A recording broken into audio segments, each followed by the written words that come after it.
In the elevator?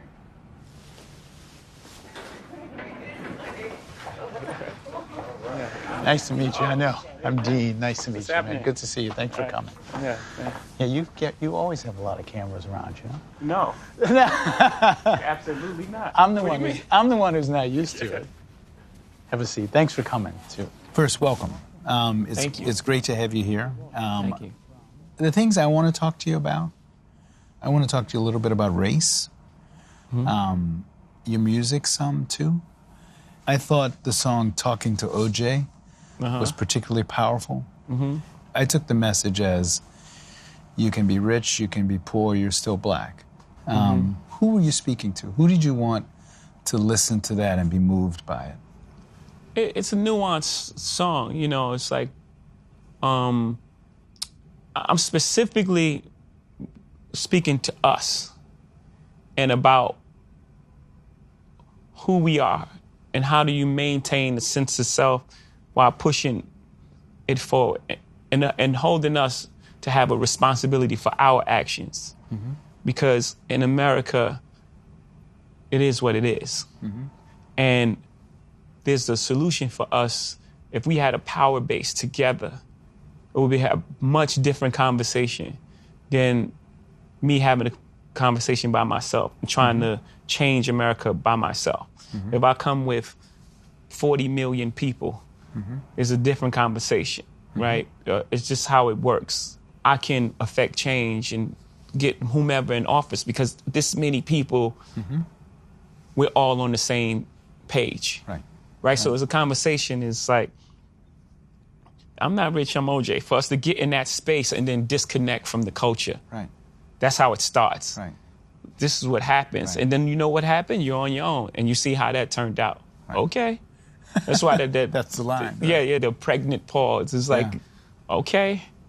Was it a reminder, too, that the thing OJ forgot, maybe, is that as rich as he was, as entitled as his life was, he was reminded very forcefully when he became a subject of a racial debate that he was also a black man, whether he accepted that or not. That's right. Was it also that message? Yes, absolutely.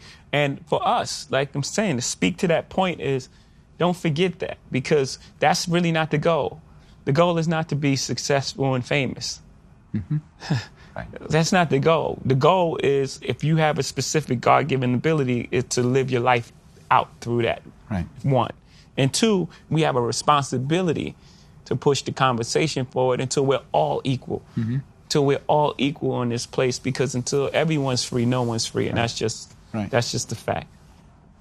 When you are as amazingly successful as you are, your kids will live in a very different world from the world you grew up in.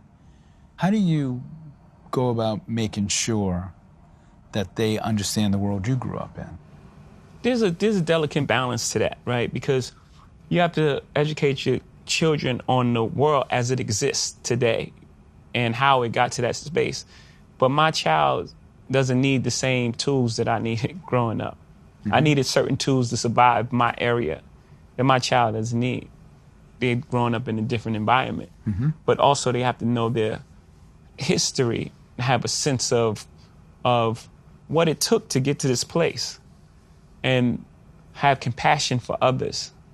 The most important thing, I think, out of all this is to teach compassion and to identify with everyone's struggle and to know these people made these sacrifices for us to be where we are and to push that forward for us. I believe that's the most important thing to show them because they don't have to know things that I knew growing up, like being tough. Like, do you worry at all that as much as you will teach them history and as much as you yourself is seen as an important figure among black people in America, that there's something they'll be missing, or do you think that's silly, in fact, that they have so many advantages that's like too negative a way of approaching Exactly. Like they'll be who they are, right? And it's just certain tools that you would hope for your child to have. You know, like, again, fairness and compassion and like empathy and a loving heart. And those things translate in any environment. Those are the main base things that you want. Well, for me, I would want my child to have. You know, to treat people as they are, no matter who they are, no matter where they sit in the world. Not to like be super nice to someone at a high position or mean to someone who they deem to be below them. I can't buy you love. I can't show it to you.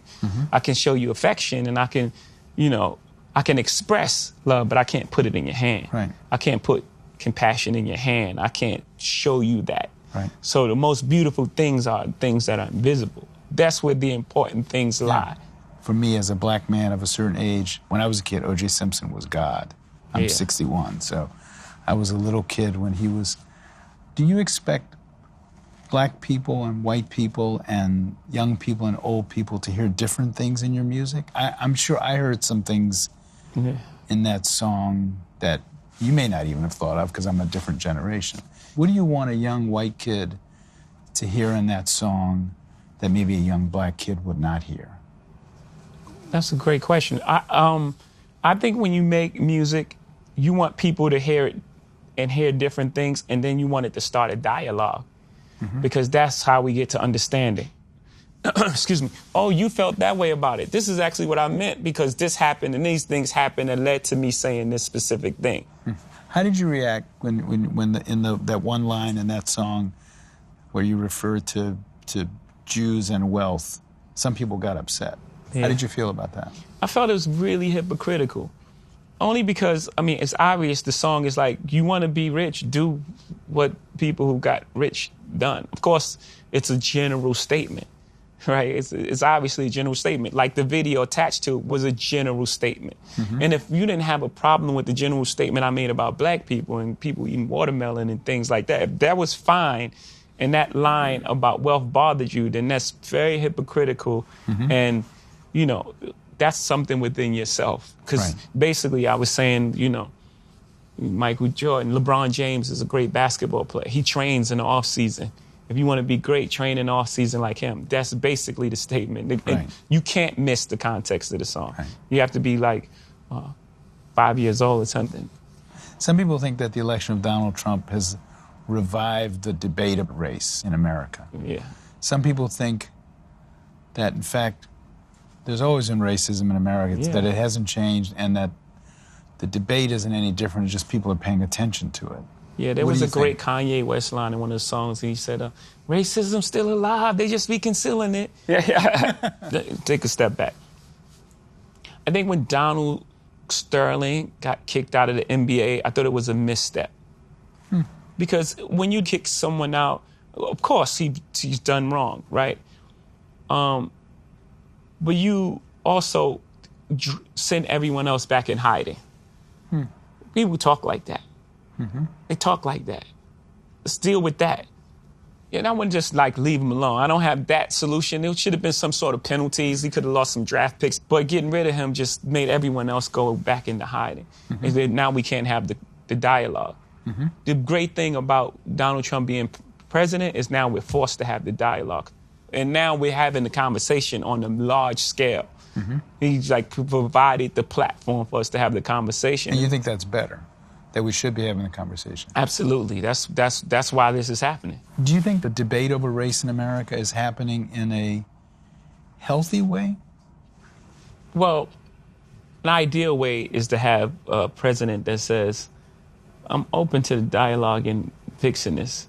That's ideal, but it's still happening in a good way because you can't have a solution until you start dealing with the problem. What you reveal, you heal. Right? If I have like a tumor and I ignore it, doesn't mean it goes away. I have to diagnose it first, no matter how it happens. If I get hit with a football and like, oh, I feel something there, and then I go to the doctor, it still happened. You know what I'm saying? So however it happens, and we just get hit with a lot of football, to use an analogy that goes next to the NFL. If you were owner, you would sign Colin Kaepernick, right? Yeah, I dedicated the story of O.J. to him at Meadows concert. Have you met him? No, we just had dialogue over the phone. We supposed to get together. Do you have any doubt that if this not had happened, he would be signed by a team? Yeah, of course. Do you think basketball is more politically active than football players? Yeah. And why? Why is that? I think, first of all, it's smaller numbers. There's 12 people on the team. In football, you have 53 people. So it's harder to get 53 people thinking the same thing. It's easier to have a conversation to get 12 people on the same page, for one. Two, they have a great commissioner who's really open and you know, supports them. And you feel that. You feel like, you know, when you have someone behind you that really believe in what's right, it motivates you to do the right thing. I think those two factors show why they're much further along. Yeah. Are there incidents even at this stage in your life? So you're famous, you're rich, you own stuff, where you run into racism that's evident to you, that's easy to recognize at this stage of your life? Yeah. Yes. Yeah. But it mostly comes when you try to challenge the status quo. If I'm being quiet and entertaining, everyone's cool. Ah, man, it's great. You don't feel racism. But when you try to challenge the club, it's like, oh, no, we should have a seat at this, to use the Solange album title. We should have a seat at this table. And then it gets into a space where it's like, wait, you guys are mad at me about the same thing you guys are doing. And it's just, it gets into a weird space. Are you in meetings now in your business life where you're the only black man in the room? Well, when I was doing the Nets, I was definitely the only black guy in the room. And what was that like? Describe that. It's strange, but at the same time, I think that in that room, my celebrity allowed me a voice that probably would have been awkward for someone in my position, being the only black person in the room, to break through. This album sounds to me like a therapy session. It's in the sense, have you been in therapy? Yeah. First off, how does Jay-Z find a therapist? Not in the phone book, right? No, great friends of mine, you know, friends of mine who've been through a lot and, you know, come out on the other side as like whole individuals. What was that like being in therapy? What did you talk about that you had never acknowledged to yourself or talk? I grew so much from the experience. But I think the most important thing I got is that everything is connected.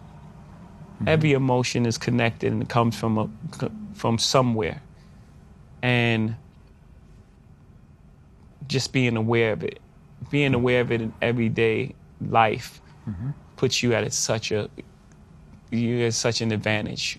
You know, you realize that, you know, if someone's racist toward you, it's not even about you. It ain't about you. It's about their upbringing and what happened to them and how they led them to this point. You know, most bullies bully. It's happened. Oh, you got bullied as a kid, so you're trying to bully me. I understand. Right. And once I understand that, instead of reacting to that with anger, I can provide a softer landing. And maybe, oh man, are you okay? I was just saying, there was a lot of fights in our neighborhood that started with, what you looking at? Why you looking at me? You looking at me? And then you realize, oh, you think I see you. You're in a space where you're hurting and you think I see you, so you don't want me to look at you. And you don't want me to see you in such a vulnerable, you don't want me to see your pain. You know, so you put on this shell of this tough person that's really willing to fight me and possibly kill me because I looked at you. You know what I'm saying? Like, so knowing that and understanding that changes life completely. Was that a moment that came from therapy? Yeah, just realizing that, oh my goodness, these young men coming from they're just in pain. But you got to survive. So you go into survival mode. And when you go into survival mode, what happened? You shut down. Right. You shut down all emotions. Right. So even with women, you got shut down emotionally, so you can't connect. And then now all things happen from there. Infidelity. You can't connect because you can't connect because of the way you feel about yourself, you mean? Yes. In my case, like it's deep. Right. You've bared your soul so much, not only in this album, and I mean, you can sort of see the evolution of a person in your music. Part of me would think, oh my God, I got to talk about my marriage, I got to talk about my mother, I got to talk about my other ancestors. Part of me would think that would make me nuts. Does it make you nuts, or do you feel like the heart of your art and storytelling is to tell the story of your life? That's who I am. And I've done it from the beginning of my career. Two things, you know. One, no one knew the characters, so it wasn't as impactful, you know. And two, it wasn't coming from a place that was as evolved. And it's very difficult. You know, it's hard. It's hard to hear songs back. It's hard to perform songs. But I feel it's the most important work that I've done, and I'm very proud of it. And the effect that it's having on people. And even like the studio sessions, you know, we were having 4-hour conversations after playing one song. I learned so much about people that was around me, just my friends. I learned things about them that I didn't know that in 20-year relationship just from this one song. So I knew it would have that sort of impact beyond myself. It's my responsibility as an artist to go to these places. Did your wife's own confessional album, which came out first, make it so that you had to be even extra confessional? I mean, in other words, it would have been hard after her album, which talked frankly about you guys to like have an album to come out that would be about some frivolous anything. Yeah. It actually started out, we were working on material together, and it became Lemonade. Yeah. You know, she went off and did her thing, and it was like, it just felt like she should go first, and she should share her truths with the world. So it wasn't based on I have to say something because of this album. It wasn't even like that. It's just really honest. But you probably couldn't have gotten away with, okay, you do the album, Wife, that talks about our pain. I'm going to go do an album that talks about, you know, my love of art. You never know. Right. I think it turned out for the best. I think, but you just never know because people like to be entertained. Again, back to our president. You know what I'm saying? Like you would think, man, after the composed manner at which Obama stood at that podium, the dignity he brought to that place, that this couldn't exist, but it does. Do you have any disappointments in Obama? There are people who say the expectations of him as the first black president were so great. He was supposed to get rid of racism and fix everything. Yeah. Is that unfair? Do you think, did he live up to all of your expectations? Yes, because all he could do is the best he can do. He's not a superhero. And it's unfair to place unfulfillable expectations on this man just because of his color. You're actually doing the opposite. It's like, what do you think is going to happen? He's there for 8 years. And he has to undo what 43 presidents have done in 8 years. It's not fair. What do you think of the state of, I'm not going to say just black leadership period, on the things you care about in the country? Who do you look at and say, this man or woman speaks for the things I care about? It's going to be funny, but I find it funny. But my leadership, I like Dave Chappelle's leadership. Go ahead. You know what I'm saying? You're going to vote for Dave Chappelle for president? Yeah, because he tells it in humor so you can deal with it, but it's always a nice chunk of truth in there. Is there a part of you, because you have a certain amount of money, that gets a little more conservative? Or does having money not change your politics? Yeah, no, because I believe in people. You know, I want what's best for people. I love people.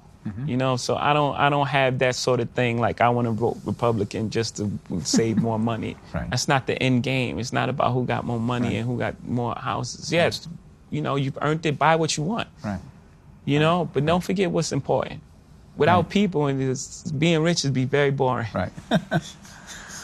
No one to share with, no one to have. You know what I mean? Like, you just be a rich person, one person on the planet, just well, then what do you do?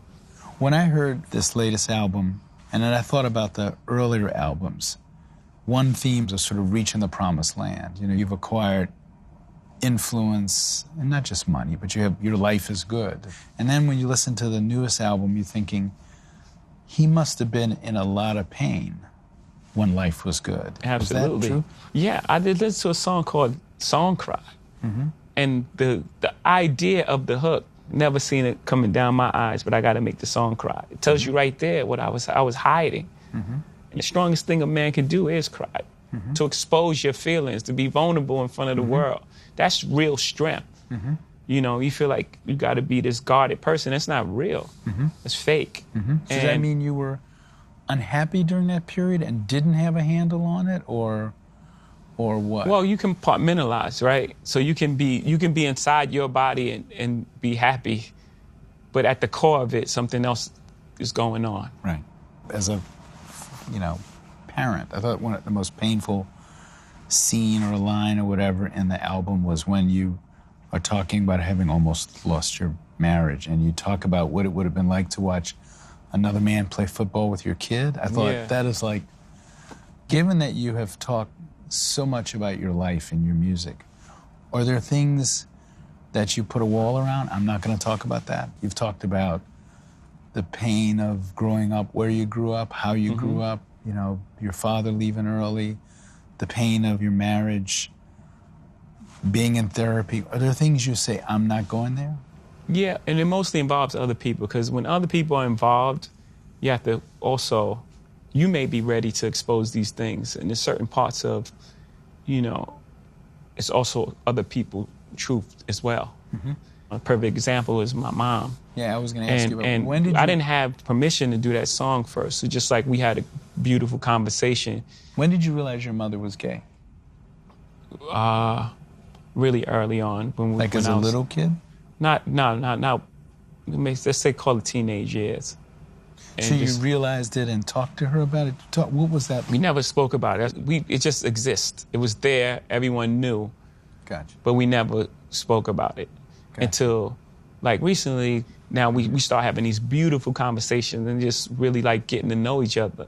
We were always good friends, but now we're, like, really great friends, And we were just talking as friends, and then she was sharing that she was in love.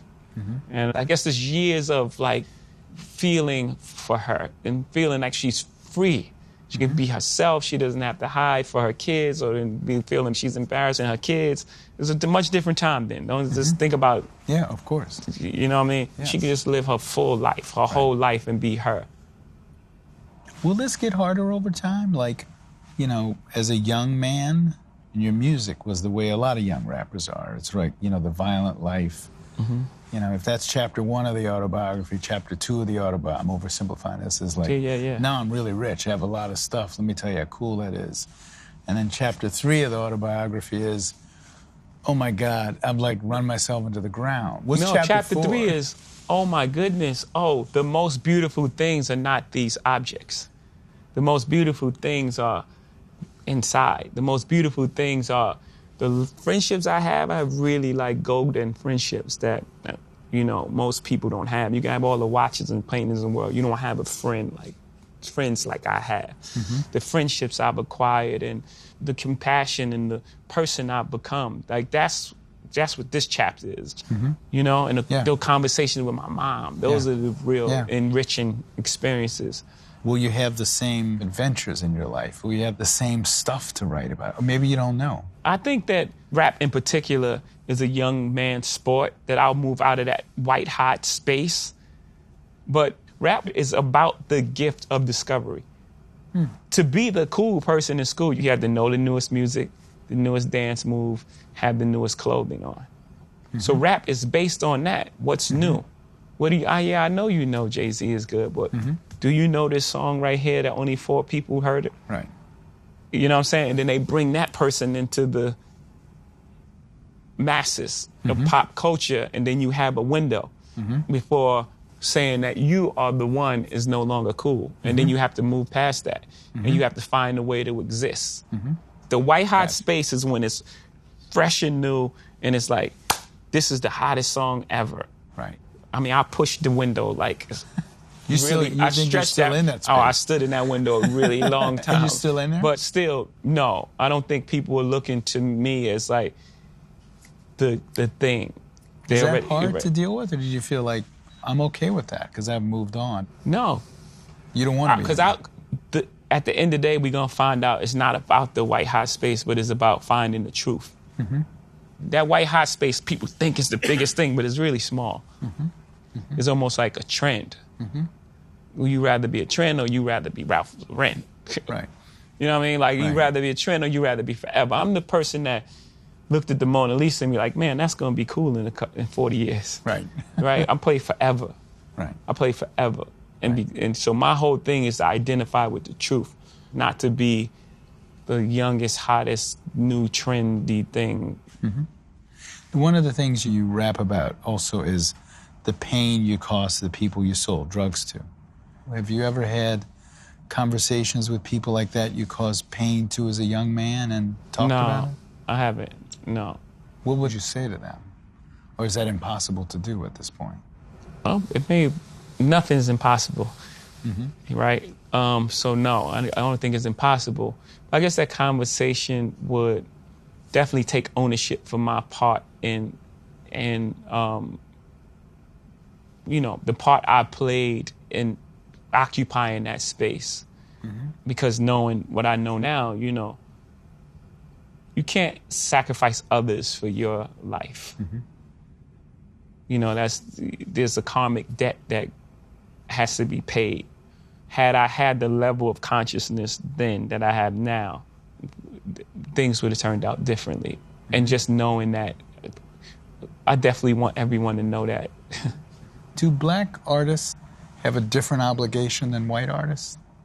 Do you feel you have a different kind of obligation to the people who listen to you than if you were a white musician? Yeah, because I have an obligation, going back to the story of OJ, is to further conversation of an entire race of people. Not me, all of us. But specifically me, since you're asking the question, is to open up dialogue. It's okay to think. It's okay to be smart. You know, there's a time where people was like, you talking white. It's like, what does that even mean? And I know words. Intelligence is not a tribute to color. And I'm sure you've heard it growing up many times. You're speaking white. Like, what? Yeah. Speaking like I know words. And it's okay. It's fine. You know, so I have an obligation to further the conversation in all ways. You know, our stature in America, our emotional maturity, and so on and so forth. It's humbling at the same time. It's like, you know, it's what you've been charged with in life. Right. And I believe since the beginning of time, the poets have been charged with that. Like, it was the poets that's explaining the emotions and making these songs that people are like, oh, that's what I feel. Right. Are there black artists, and I won't ask you to name them unless you want to, who you think don't live up to that obligation to start a conversation about race? Do you think there are people you wish did more? And for one, OJ, right? Because that's the one that we can all identify. But yes, there are those who don't uphold their mantle, and we know how that story plays out. Would you, if you could talk to O.J. Simpson, what would you say to him if you could talk to him? I don't know. I would probably say, man, I'm sorry that so much happened to you, man. You know, people act out in this way based on their life experiences. And you know, I'm sure he's been through a lot of trauma in his life. And, you know, I think that'll start the conversation. Like, did you watch the documentary about him? By the way? I watched everyone. So. You did? Yeah, no, I did too. Yeah, it's like 8 of them on at the same time. You could read the story of O.J. two ways. You could say somebody should have reminded O.J. he was black. I could read that as a negative message or a positive message. The positive message being you're black and you should be more proud of it. The negative message is, who are you kidding? You can't escape this by joining a private country club and playing golf. Right. Which message feels the right, like the right? They're both dual messages at the same time. It's like, be proud of who you are and realize that we're gonna get further together. Right. Don't check out. You can't just you know, turn your back on the place you come from. You come from a community. Your job is to uplift it now, or we know how it turns out. Right. Once you stop being Tiger Woods and you going on, What would you say to Tiger Woods? Do you know Tiger Woods? No, I'm not. How would you classify Tiger Woods in that discussion? Same sort of thing. That's what I'm saying. Like, you know, when Tiger was afforded the privilege of, you know, he playing golf You know, you were protected. But the minute that you're not providing for the thing, it's like now your license is on TV and it's like you're black. So now I've got to ask my one gossipy question. Talk about Kanye West and your relationship with him, which you alluded to a little bit in the album. When's the last time you talked to him? I hate Kanye the other day, just tell him that he's my brother. I love Kanye. I do. It's a complicated relationship with us. Why is it complicated? Because, you know, Kanye came into this business on my label. So I've always been like his big brother. And we're both entertainers. So always been like a little underlying competition there with your big brother there. And we both love and respect each other's art too. So it's like everyone wants to be the greatest in the world. You know what I'm saying? Yeah, and then there's like a lot of other factors that play in it. But we're gonna always be good. You know, even but if we don't. there's tension now, right? Is there tension still? Yeah. But that happens. In a long relationship, you know, hopefully when we're 89, we look at this 6 months or whatever time and we laugh at that. You know what I'm saying? There's going to be complications in the relationship that we have to get through. And the only way to get through that is we sit down and have a dialogue and say, these are the things that I'm uncomfortable with. These are the things that are unacceptable to me. This is what I feel. I'm sure he feels that I've done things to him as well. You know what I'm saying? I'm not a perfect human being by no stretch, you know. Is he as evolved as you? You sound like a... He's highly evolved. No, I think he started out in a more compassionate position than me. You know what I'm saying? I don't know if he's had the level of... I mean, I had to survive by my instincts. I'm here because I grew up a different way. And I got out of that. Right. My first album came out when I was 26, so I was already a different artist. Right. You know, a lot of people, our album come out, they're 17, 18, so their subject matter is that of a 17 or 18-year-old, unless you're Nas and you like well-read and like I think his mom was a teacher or something. Like he was way more advanced for the album that he wrote. So I just grew up a different way. But she's a very compassionate person, and a lot of times you get in trouble trying to help others. You know. So I can identify with it. It's just that there's certain things that happen that it's not really acceptable to me. And we just need to speak about it. And it's just like, however the relationship evolves, but there's genuine love there. I'm trying to picture the scene when you and your wife both talked about making these very confessional, open albums. Was it difficult to say, I'm going to talk about the problems in our marriage. I'm going to talk about how we almost lost things. And for her to say, I'm going to talk about my pain and anger at you. What were those conversations like? Again, it didn't happen in that way. It happened, we were using our art almost like a therapy session. And we started making music together. And then the music she was making at that time was further along. So her album came out as opposed to the joint album that we were working on. We still have a lot of that music. And this is what it became. There was never a point where it was like, I'm making this album. I was there. Right. I was right there the entire time. And what was her reaction to your work and what was your reaction to hers? They must have caused I think they were pain both, for each of you, right? Of course.